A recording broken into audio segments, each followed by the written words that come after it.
जय हिंद दोस्तों। आज हम बात करने वाले हैं पश्चिम बंगाल की वोटर लिस्ट से जुड़े एक ऐसे रहस्य की जिसे सुनकर शायद यकीन करना मुश्किल हो। क्या कोई सोच सकता है कि वोटर लिस्ट जैसे सरकारी दस्तावेज में एक ही शख्स को 10 अलग-अलग लोगों का पिता दिखाया जा सकता है? चलिए आज इसी चौंकाने वाले खुलासे की गहराई से पड़ताल करते हैं। तो देखिए, कहानी शुरू होती है पश्चिम बंगाल की आधिकारिक वोटर लिस्ट से।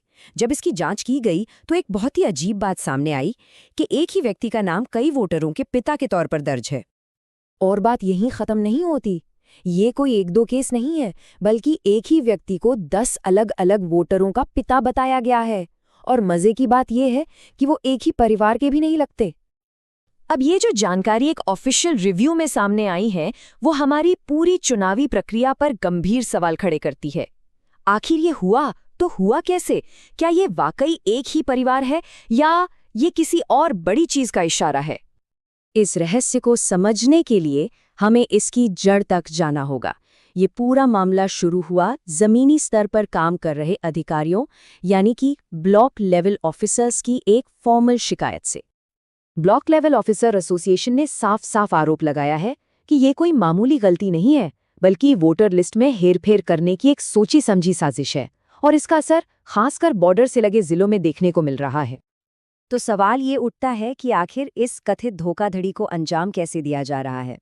इसका तरीका क्या है? एसोसिएशन ने इसके पीछे के खास मेथड का भी खुलासा किया है।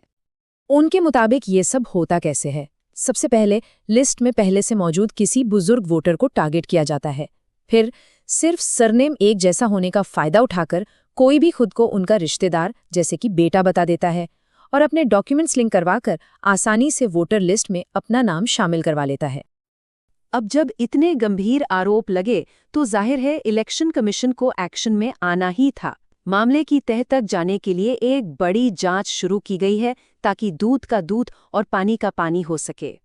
इस जांच को एक खास नाम दिया गया है, SIR यानी कि स्पेशल इंटेंसिव रिवीजन। इसका एक ही मकसद है, वोटर लिस्ट की हर एक एंट्री को वेरीफाई करके उसे पूरी तरह से साफ सुथरा और सटीक बनाना। और ये कोई छोटी मोटी जांच नहीं है।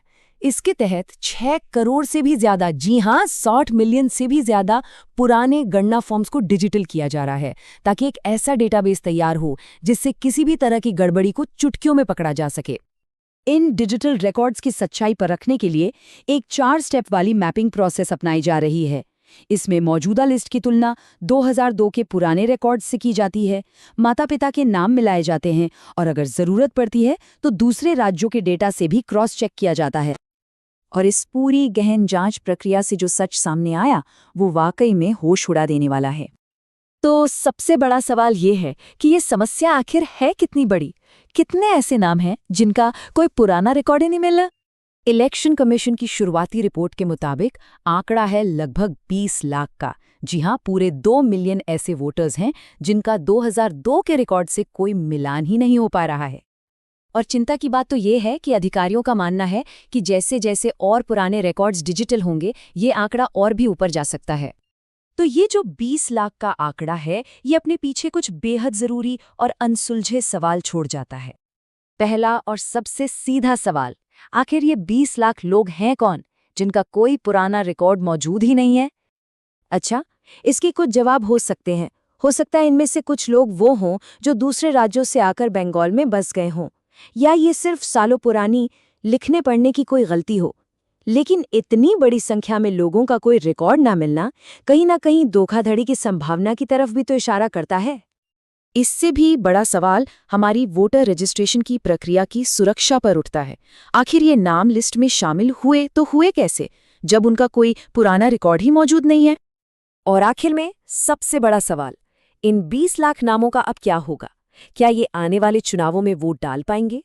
ये एक ऐसा सवाल है जिसका जवाब न सिर्फ पश्चिम बंगाल बल्कि पूरे देश के लोकतंत्र के भविष्य पर असर डाल सकता है। फिलहाल जांच जारी है और सबकी नजरें इसी बात पर हैं कि इस रहस्य से पर्दा कब उठता है। ऐसी ही जानकारी के लिए सब्सक्राइब कीजिए ऑल कैन स्टडी को। Thank you. चलिए नेक्स्ट वीडियो पर मिलते हैं।